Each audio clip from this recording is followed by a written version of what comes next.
Well, a warm welcome to you all. In this video, it's basically what happens when you can't go live on YouTube. We tried. We tried. But we're in YouTube jail. So we can't go live for 23 hours and 58 minutes. So we decided to record as if we're live. Yeah, it's a practice. Yeah. Now, Eric sprung this on me. I just got out of the shower. Mm-hmm. So I am, can I say au naturel, or does that mean naked? That means naked. Oh, I'm not au naturel. I'm sans makeup. Yeah. Sans hair product. Sans everything. Yeah. So, yeah. I did not do my hair. You also showered. Yeah, I did. Yeah, we were working today. We were really filthy because we did work today on the property. We worked on cutting up a fallen oak tree that was very large, very dead. And originally I thought I'm just going to cut it into sections and tractor it to the burn pile, where eventually we'll chop it up and burn it. But as soon as I started cutting into it, I found out that it's like really good wood that needs to be split and used for our fireplace. Because I thought it was all rotten and punky and gross, and it is huge. It didn't seem like it was that big of a tree, but the plan, was I'll cut it up with the chainsaw, and then we'll split it, and then all of the other limbs we'll gather up and carry. We didn't even get half the splitting done. Yeah. I don't think today. But I learned how to use the log splitter. Use the log splitter. I used the new chainsaw, and which I have pretty good skill with doing it safely. So it was a good workout. Yeah, definitely. You brought lunch for us, which was brisket. Yes. Okay, so I got it from Walmart, and it was fairly clean. I think it was called Sadler's. It was pre-cooked. It was pre-cooked. You get it in a vacuum-packed bag, and it worked really well for us because we have a microwave. We could just throw it in the microwave, warm it up a little bit. Yeah, they're thinking, ooh, a microwave. You guys are fancy. Well, we don't currently have much of a kitchen at that property, so. Right, because the house has completely been gutted and for a renovation. Yeah. So there's an outbuilding that has a little office in it and a little kitchenette type thing. With a stove that's probably from 1965. Yeah, it's old. I've never fired that thing up. No, I have not either. So the microwave was the safest bet. Yeah, we didn't put it there. It was there when we bought the place. Yeah. Oh my goodness. But there's something about splitting wood and doing that kind of work that feels very appropriate for carnivores. Yeah. I think it's because it's ancestral work that we've done as humans since we've had fire. Yeah. So who knows how long that's been. Now, I will say I did not do it with an axe or anything. We did have machinery, so that was nice. We have an awesome split fire log splitter. It runs on hydraulics off the back of my little John Deere 1025R. So if you know anything about John Deere tractors, you know it's the tiniest little utility tractor that ever existed. But it punches way above its weight. And I love it. It's one of my most prized possessions of inanimate objects. I like the clarification there. Well, I do have a carnivore question for you. Okay, let me hear it. Because we had our brisket today, and you said, oh, I just soaked it up. Yeah. And you've been saying that the last couple days. Now, in the past, recent past, you've been like, you've eaten meat, but you can kind of take it or leave it. But it seems like the last few days or so. Yeah, I think what it is if I eat chicken or even pork, my body does okay with it. But if I do it and I don't get enough beef, I don't get enough red meat, there's something deficient. And when I eventually get around to that meal and I have it, it's just like, even if I'm not particularly hungry, my body just goes, this is what I've wanted so badly. And I eat it, and then I felt like I haven't eaten anything because it's like my body just goes, and sucks it up and immediately shoots the protein to my muscles and the fat to my liver to create ketones. And it's almost like there's no digestion needed. It's like when, this is a bad example, when Popeye would have his spinach and it would go through his pipe into his mouth and straight to his biceps, except for it's not spinach because, let's face it, Popeye was full of misinformation. Poor Popeye. Can you imagine if he had been carnivore? He would have been too dangerous. Maybe that was the whole thing, is to try to get people to eat their spinach to make them less strong. Bring it down. Bring it down. So that's twice in 2 videos we've referenced cartoons. Super old school cartoons. Yeah. So I'm not editing this one because, again, we're simulating doing a live to practice it, because we hadn't ever done a live and we thought, oh, it might be fun to try it and just learn the ropes. And we learned that you can't just do it. You have to click in and then it says, oh, now that you're interested in doing it, wait for 1 full day. Yeah. And tomorrow I'm not even home, so we couldn't do it in 24 hours anyway. Okay, well, we have to have a video on Wednesday. Oh, yeah. So we have to think about that as well. All right. And that's one that I'll actually edit. Well, I did something new with my carnivore diet yesterday. Let's hear it. I had a fat snack. I was not very hungry yesterday. What day was yesterday? It was Sunday. Yeah. Oh, yeah. So I wasn't sure I was hungry, right? And if you're carnivore, they're like, oh, don't eat if you're not hungry. But I was kind of hungry. I don't know. So I had play rehearsal, so I was going to be gone all afternoon. And so I decided to make my meal before rehearsal just some beef fat. Mm-hmm. And then I had an element with some heavy cream in it. And that was it. An element. LMNT. It's an electrolyte powder, which I'm sure you've heard of if you're into carnivore. Yeah, so I had that. Cream. Yeah, I did, what was it? It was about a quarter cup of cream. So, I mean, it was a pretty fair dose of cream, along with my fat, my beef fat. And it was, went down well, fueled me for the day. And I was thrilled because, it helped my ketosis go deeper. I was curious because I checked. So I checked. With your Keto Mojo? With my Keto Mojo meter. And I was just outside of therapeutic ketosis. Do you check ketones a lot? Maybe a couple times a week. Because I have a Keto Mojo, but I haven't checked in like a couple of weeks. Mm-hmm. I guess I haven't been that curious. Well, I do fasting as well. And just in the last couple months, I started doing more extended fasts. And for me, that's about 40 to 42 hours. And so I often check in conjunction with that fast. Just to see what's going on. Well, I get that, because it's kind of a reward if it looks good. It's a reward, but also I feel like I'm starting to be able to tell when I'm in deeper ketosis. You have like spidey sense for ketones? Well, what happens is my mood. Oh my gosh. Since I started doing these more extended fasts, my mood has been fabulous. I don't know if I've ever been in deep. I agree. I don't think you should ever eat again.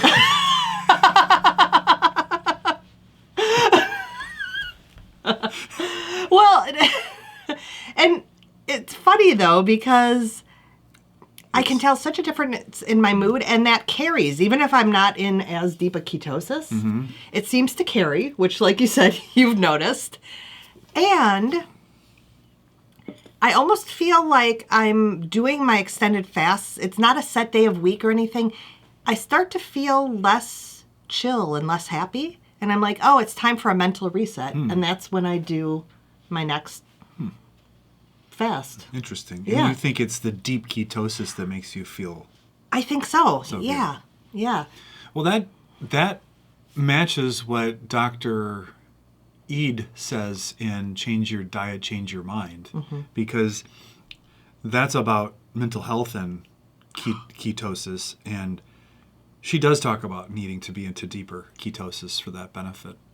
And I don't know if I ever experienced that. Or if I did, maybe I didn't know it. Maybe I was just in a random good mood on occasion and didn't know why. Well, that could happen. But it's really, really correlated to it for me, and I didn't know. Maybe I just need to be in deeper ketosis.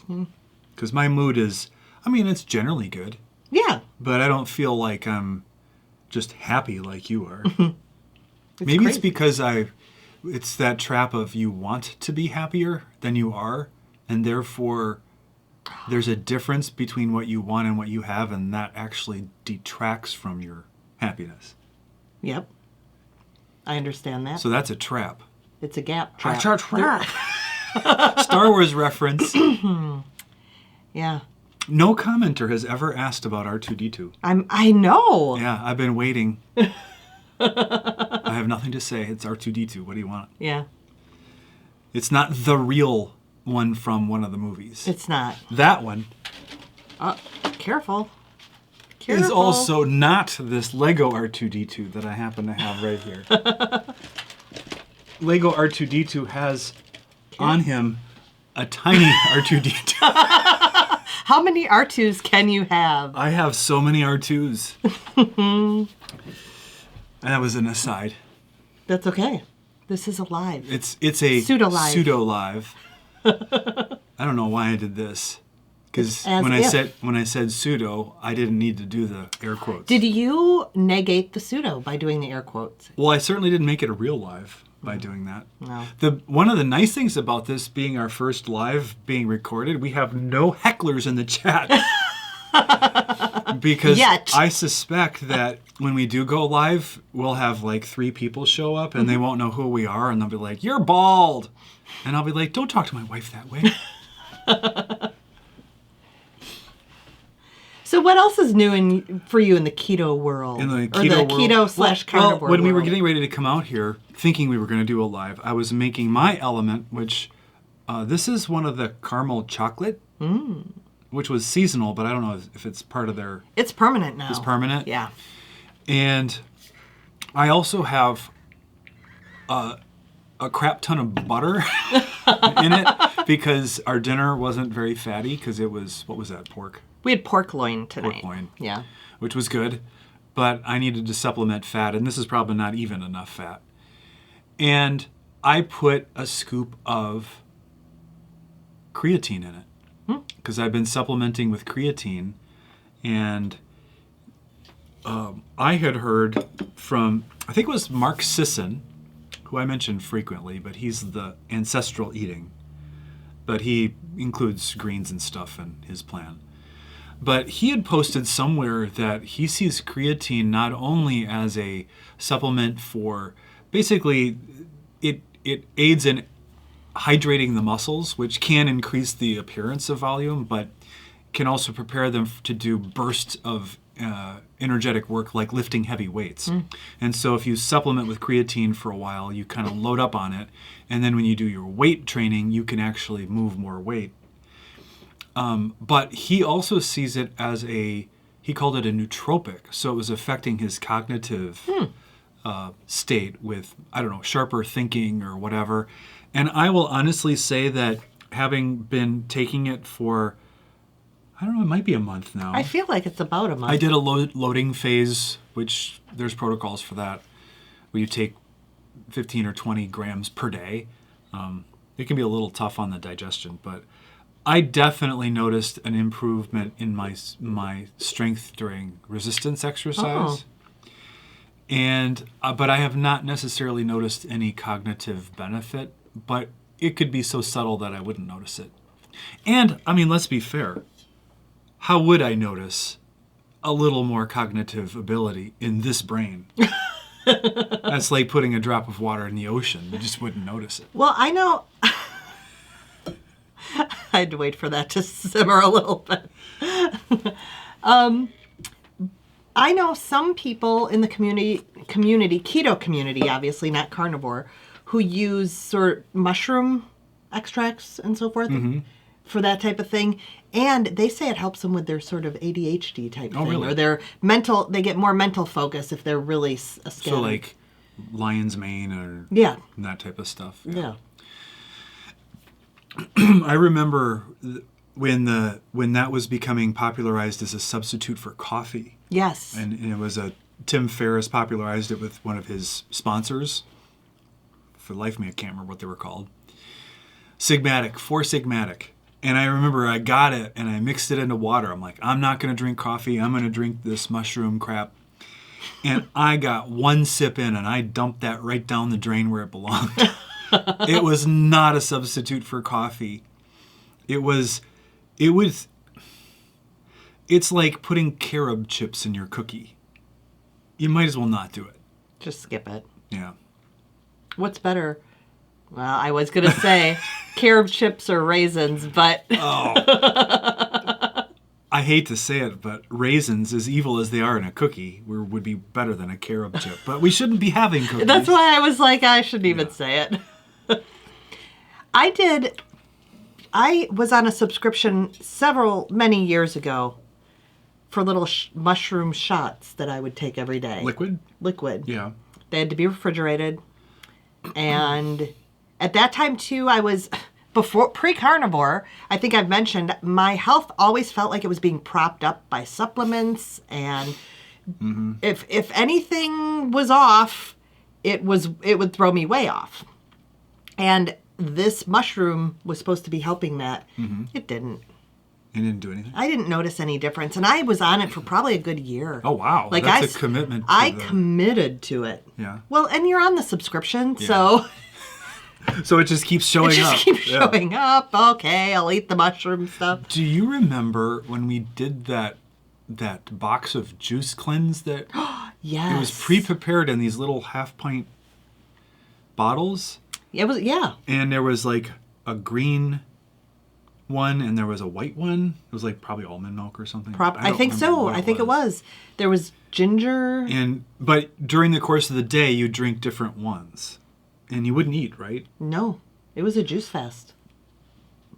We did that more than once. We paid good money for that juice.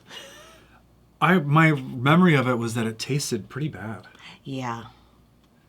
I don't know if we had any benefit, but I think we had watched that... What is that famous documentary, Sick and Nearly Dead? Or Fat, Sick, and Nearly Dead, Fat, Sick, maybe? and Nearly Dead. Everybody has seen that one and bought a juicer because the truck driver did it and he lost a bunch of weight. Yeah.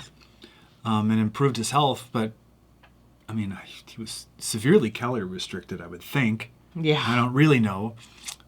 But it's also kind of a testament to you remove the processed non-food stuff and you can still do way better even on juice. Yeah. But yeah, it didn't. I was starving. Yeah, it didn't. And I had to... I never got that, like, it's day 3 of the juice cleanse and I'm just fired up with energy and mental acuity. I was like, no, I'm hangry. But I'm going to keep doing it because we paid a lot of money for this. I can't remember what that brand was. It's probably good we don't know the brand. We probably don't want to... Yeah. But it was all raw. It was like a raw... It was safe. So I don't know, pasteurized or so. I don't know what they did, but it was supposedly like really high quality. But we were watching the Green Smoothie Girl back then on YouTube. I don't know if she still exists or not. And there was Dan the Man. Remember him? Yes. And he would do videos where he called them recipes. And Dan, I still think you're kind of awesome in a way. I don't agree with anything you say about nutrition, but that's fine. But he would call it a recipe, and then he would just sort of wing it and just throw everything he had in the juicer, and then he'd drink it and go, that was part of that process of trying to find the path, the thing that was going to make me feel any good at all. Yeah. And, of course, make me healthy with all that green vitality. It did not. It did not. It did not. I gained weight on... green smoothies. That's right. Yeah. You were really highly committed. I couldn't stomach them. I mean, I tried. Yeah. I'd throw them in every now and then, but really I couldn't do it. So mine tended to be more berry smoothies. Yeah, I'd put berries in there. It's been a long time since I made my recipe. The only thing that really made them good, of course, in addition to banana and some peanut butter I was going to say peanut butter and chocolate for you. whey protein, was a significant amount of ginger root. And just put that in there, and then when you drink it, it was like fiery and spicy and it's horrible in my gut though. No. I always had this idea. I don't think I committed to diets and diet plans as much as you did, or health plans as much as you did. I always had this notion that I was healthy as a kid and energetic as a kid, and there should be some way of eating, like seriously, there should be some way of eating that's easy and that will sort of naturally, it's not forcing myself to do it, and it'll naturally restore my health. And you were right. I was right. But it wasn't what you ever would have dreamed. Ever dreamed. When we were first dating, she repeated this story. I only eat one hamburger per year. Yes. A Whopper Jr. from Burger King. Or a Big Mac. Or a Big Mac. One of those two. That's not from Burger King. No. And I remember just going, okay, yeah, whatever. But she was serious.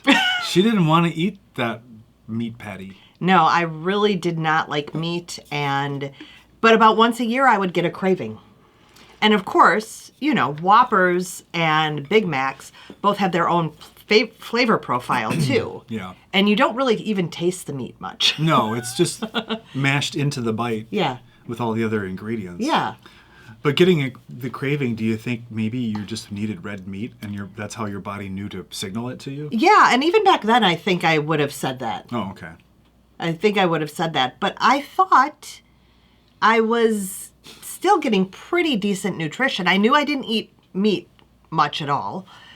But that was good back then. But that was good. I was fairly low fat, and I had my healthy whole grains, and lots of pasta, lots of rice. Just, yeah. So I thought I was doing pretty well. And then things crashed.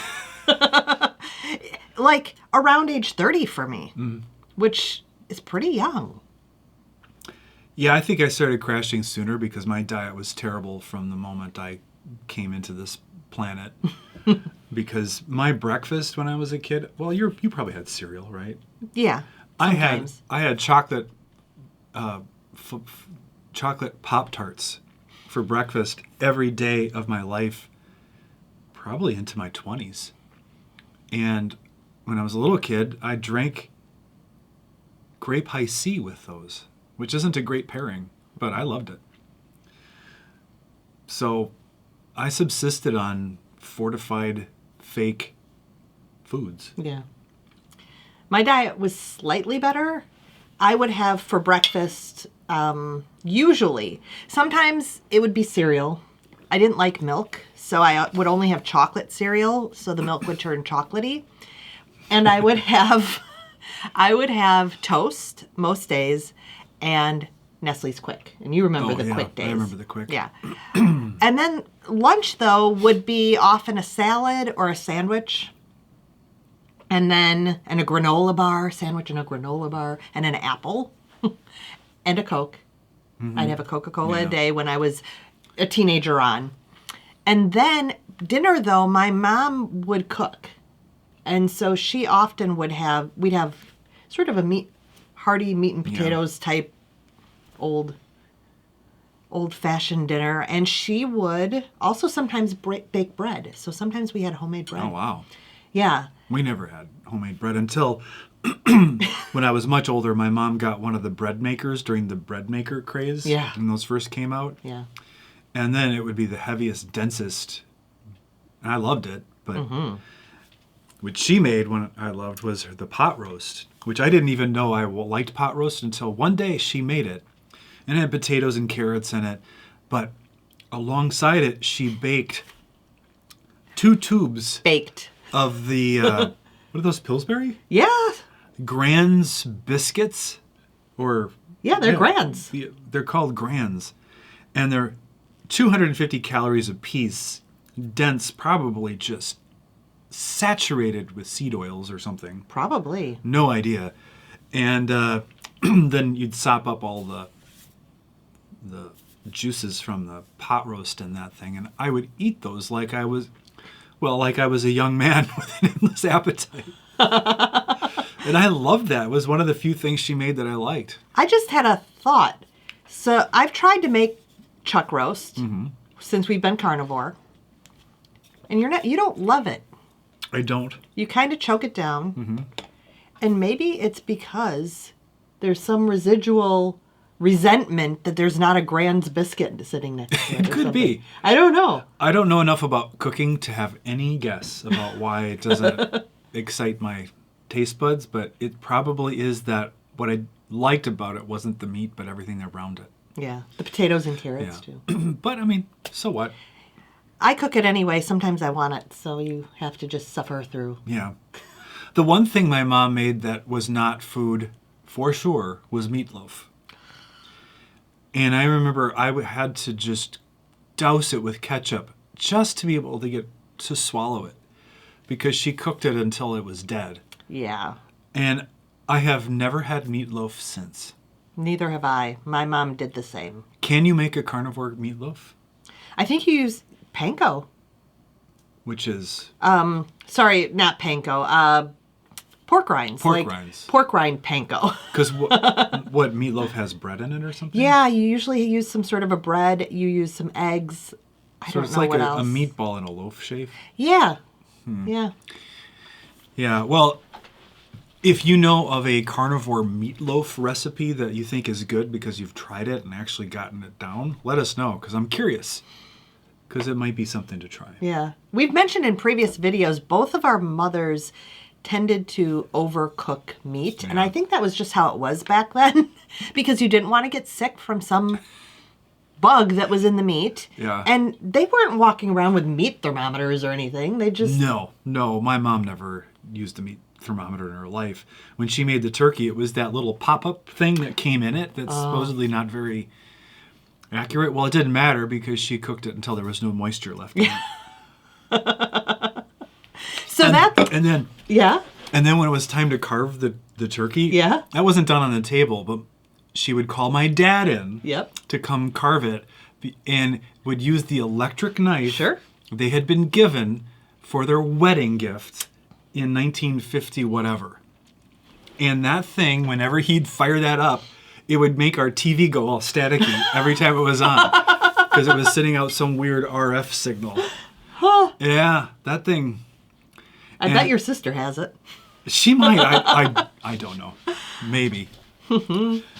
I know for sure she's not watching this because she's definitely not a carnivore. No.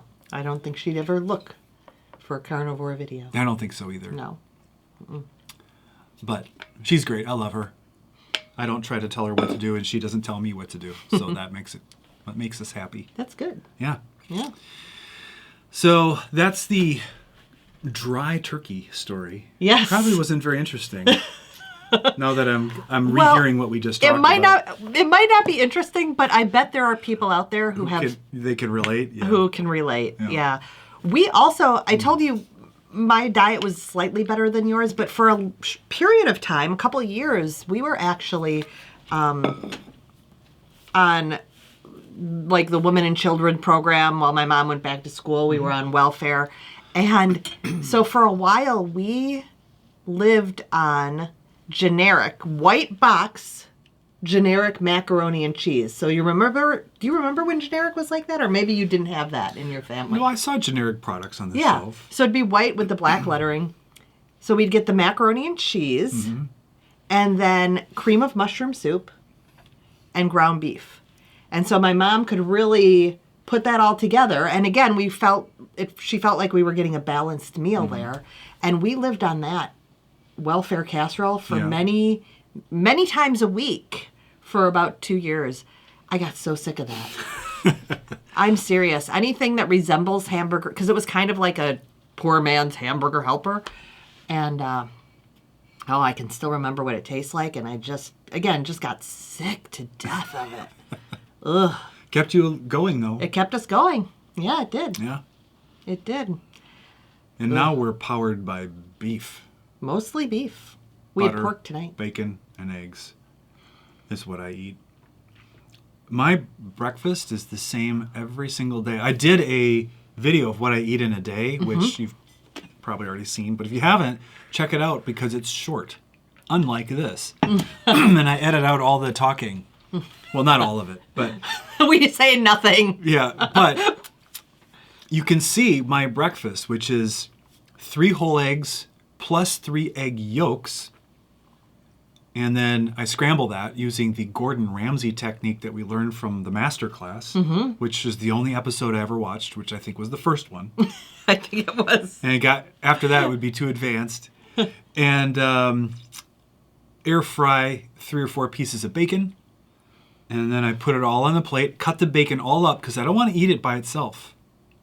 I want it mixed in with the eggs. And then I eat that with my coffee, and I'm off to a great start for the day.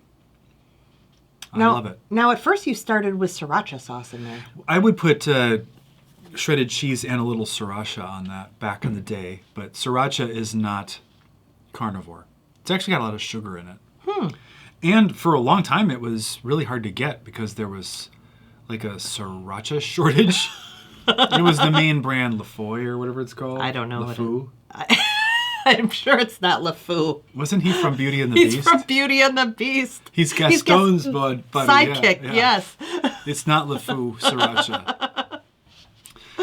But no, I actually feel like Gaston. I don't eat 5 dozen eggs. No, but I am as big as a barge. I've got to do my flex every video. There's got to be one flex per video. Yep. I don't know Chafee. I can't bring him, so you're stuck with me. And the shirt's staying on today. Oh my gosh. I just was watching the KetoCon, I think, panel from last year. Chafee wasn't there. Okay. But Dr. Baker was on the panel with like Laura Spath, Dr. Bright, Dr. Kiltz. I can't remember who else. But he looked enormous. He's like 6'5", though. Oh isn't he? my God. Yes, I think he is. He made everybody look small. Oh my gosh. He looks big on his videos, but there's no context. And holy Moses, he was huge. I think he probably does eat 5 dozen eggs. Well, when he does little videos on X where he eats steak while watching some other video. He's kind of reacting to the video while he's eating steak. Very often it's a vegan or a vegetarian, and he sort of smirks. But he's got his cutting board and his giant meat knife. Yep. And it's pounds and pounds and pounds of meat. I could never eat that much in one sitting. He's huge. Yeah. Hugely large, works out a lot. Yeah, he does. Yeah, I guess he just... his body just absorbs it and goes straight to all those muscles. But he's 4 or 5 years older than us. I think so. So in a way, he sort of shames us. I think there might be some genetics going on there as well. Judgmental muscles. The judgmental salad. Should we talk about the judgmental salad? Yes, let's go ahead. Bring on the judgmental salad. So, for our viewers, explain to me why, when we would go out to eat pre-carnivore, and I would get lasagna or enchiladas or a hamburger, you would order the judgmental salad. It was not a judgmental salad. So first of all, you've called it that forever. Yeah. But for a long time, I've not been able to eat any gluten at all. Mm-hmm. So if you're getting a big burrito at, say, Chipotle, I can't get that. And so you order some sort of salad-looking thing. Right. In order to guilt me But while I'm having my delicious... But here's the thing. I actually do like salads. Yeah. And have since I was a kid. I don't like a lot of vegetables, but the greens in the salad I really do like and have for a long time. And still, when I introduce myself, I say I eat mostly meat. And that's because I do have salads. Maybe once a week I'll have a salad. Yeah. Yeah, so it was just a running joke with us because she would have the salad and I'd be like, I'm not eating a salad. I'm having something that's terrible for me. And she's judging me by not saying a word, not going to say anything, but I'm just going to order this salad and make you feel like an idiot. It was never. We laughed. We always laughed. Yes, and you always called it the judgmental salad. But now... I suppose we could have a judgmental steak. I was going to say, when I eat my salad every now and again. Yeah. And I'm not having a salad. Yeah, you can. I'm like, I'm eating actual human food. Yeah. And you're eating whatever that toxin-filled bowl of trying to kill you. Yeah. Plants. Yeah. It's interesting, though. I have to say, I do toy with giving up the weekly salad. Yeah. Yeah. Well, it doesn't bother your digestion. I don't seem to have any negatives. And it hasn't affected any of your blood markers. No. And it hasn't affected your body recomposition. No. So there's really no cost to it. There doesn't seem to be. Isn't that what Dr. Barry's nurse Nisha, his wife, does? Right. She's very much on that now and saying she eats sort of the Nisha diet. She's not even calling it Carnivore anymore. It's whatever works for her. Yeah. So this does work for me. Yet I hear people like Dr. Chafee saying, oh, if you just give, you have no idea until you give up that last little bit. And so I have some curiosity around it. This is making me think of Dr. Saladino, which he was carnivore and now he talks about animal-based because he eats honey and... Does he eat fruit? He does eat fruit as well. That's not animal-based. No. But he found that adding carbs, a significant amount, was beneficial for him.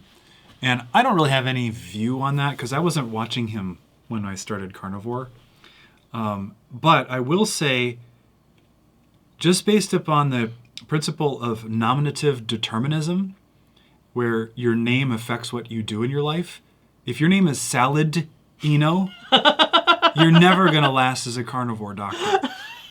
But what about Barry? That's different because you only eat a handful of berries. Well, and he does say that once a year, they're in season. He has them for the 2 weeks. Yeah. And so that fits as a sort of a, I want to say scavenger, but it's forage. I can never remember the word forage. So the ancestral diet would have been a lot of meat and then foraged nuts and berries and stuff. But none of the fruits as we know them today would have existed in that form. No. As a matter of fact, on our property, we have wild blackberries. Yes. That's what they're called, right? Black raspberries? Black raspberries. Black raspberries. That's right. Yeah. Mm-hmm.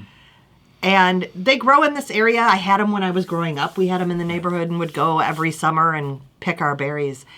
And they are wild. It's hard to catch them.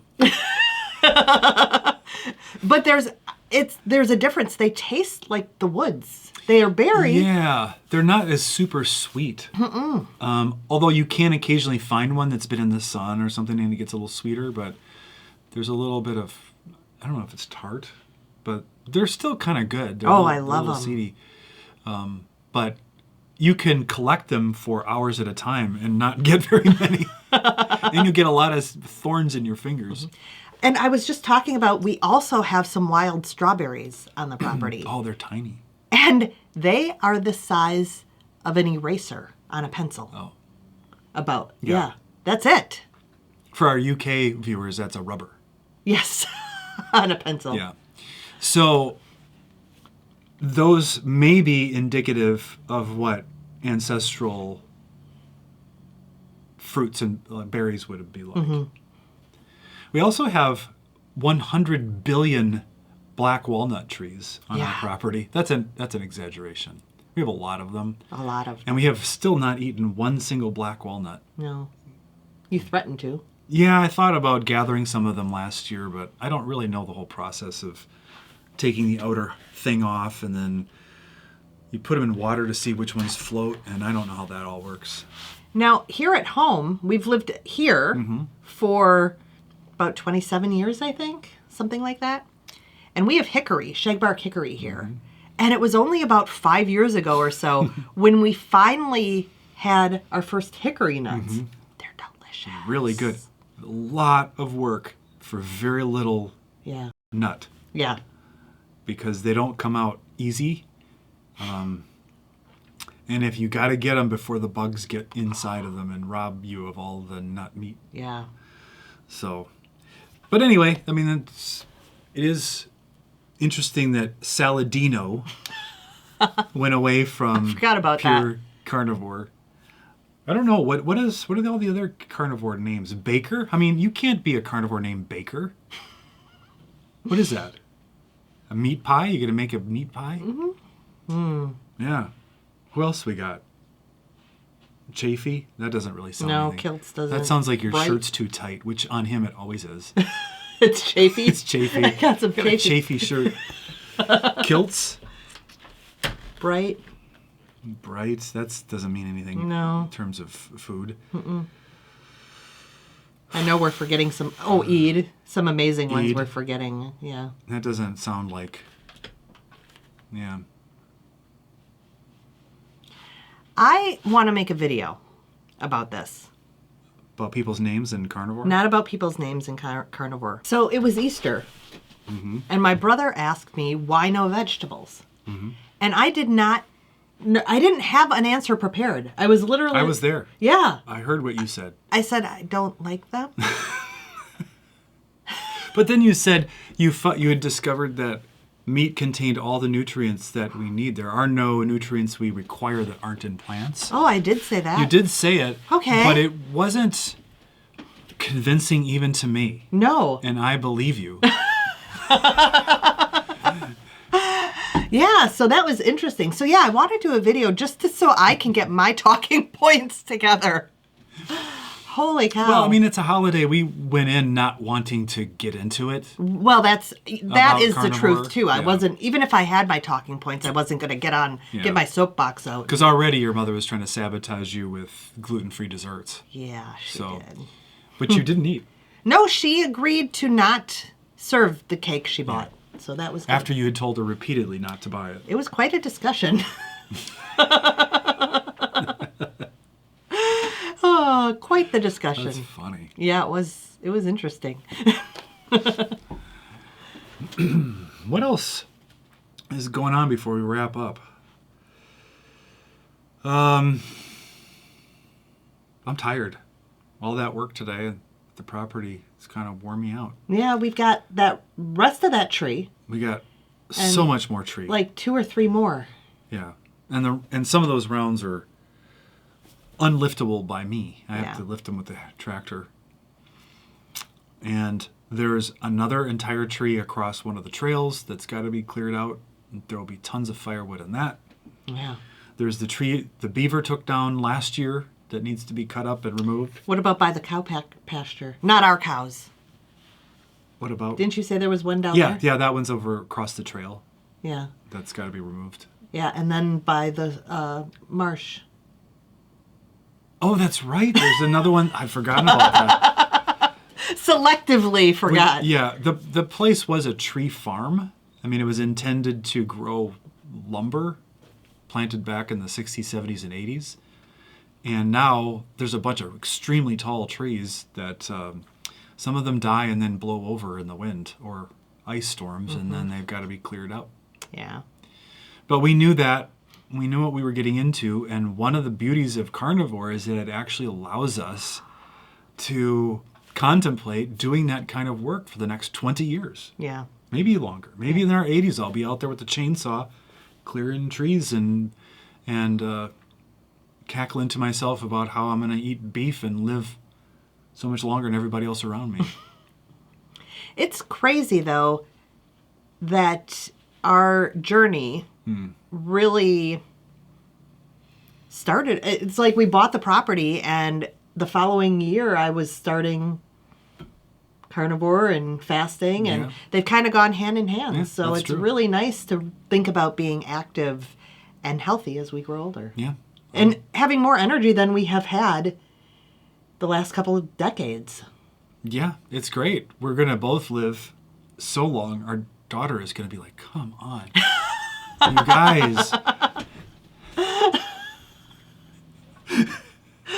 Oh. Give me at least a decade without having to answer to you guys. No. No.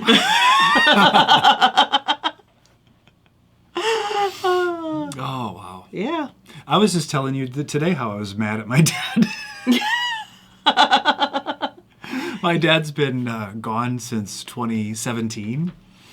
And part of this journey of working with tractors and chainsaws and all these tools, and I've done a lot of turning of wrenches that I never had any training for, and so it's been a lot of learning. Sort of like starting Carnivore. It's like you don't really know what you're getting into, but you just push ahead, and step by step you begin building the skill. And I was thinking today about how I had to mow the lawn on this old John Deere lawn tractor, and he never once mentioned that the oil should be changed in that engine. And never once during the entire time that I ever mowed the lawn suggested that the blades should be sharpened. And they never were. Ever. And so he would come home from work and he would inspect the lawn mowing I'd done. He'd be like, you went too fast. Do it again. And I'd be like, I was in first gear. It doesn't go any slower. Of course, I'm mowing with butter knives. Butter knife blades. But the real thing was it was a missed opportunity. He was an entrepreneur. He was really busy building his own thing. I understand that. But he was a mechanical engineer. Yeah. And a really that's good the one punchline. by all accounts. Yeah. He went on later, once he retired, to restore Model A Fords to primo, Pristine. perfect restorations, but didn't teach his kid how to do an oil change. I had no skills whatsoever coming out of that other than I knew how to steer it. And that's kind of too bad. And so I think we kind of did that with diet, and we're doing that with screens now. So there's all kinds of reasons that our daughter will be upset with us. And I look forward to hearing about it. Yeah, I'm sure you do. So I guess we should probably sign off. Yeah, I thought of something earlier, Yeah. but it's gone. Did it have something to do with food? It actually did. Yeah. Yeah, but it's gone. Is it what we're going to eat as soon as we go back inside for second dinner? My eating window is closed. Oh, that's right, yeah. Closed. Yeah, I probably won't eat either. Yeah, I'll have a Topo Chico. that sounds good. They're good. No They- calories, no sugar, no carbs. No just flavor. Just bubbles. Just bubbles. Really good quality bubbles. Mm-hmm. All right. This was our attempt to practice doing a live. This has been uploaded completely unedited. If you got this far, I'm guessing you are the only one. Like, let me just guess. This video will top out at around 100 views. I was going to say 100. I think 100 views, which means 100 people will have started watching it. Retention? And retention, I think people will, in general, bail by 4 minutes. Oh, that's optimistic. Well, we have subscribers who, I don't know, they seem to kind of like us. But even, I mean, this is really an imposition. We're so sorry. Yeah. Now, if you just like hanging out with us and just hearing us talk in the background, I guess that makes sense. Because we like hanging out with you, but from my perspective, you're a Sony camera and a lens, so we can't see you. We can only imagine. That's kind of what Mr. Rogers did, though. When he looked at the camera, he imagined his neighbors. That's true. Neighbor. Carnivore neighbor. Yeah. It's such a good feeling to know you're alive. Such a happy feeling. with red meat inside. Oh. You wake up ready to say, I'm going to make this a carnivorous day. I love it. Can you tell I did that on the fly? Wow. It must be really incredible to be around me. It really is. I just kind of just blow you away with my talents. Endlessly. Yeah. So that's the sign off, huh? I don't know, you can say goodbye. All right. I'm not editing it. No. All right. Well, we do hope to actually do a live in more than 23 hours from now. Yep. When we will get a little bit of interaction with you. Yeah. Hopefully, yeah. Hopefully. So thanks for watching. Bye.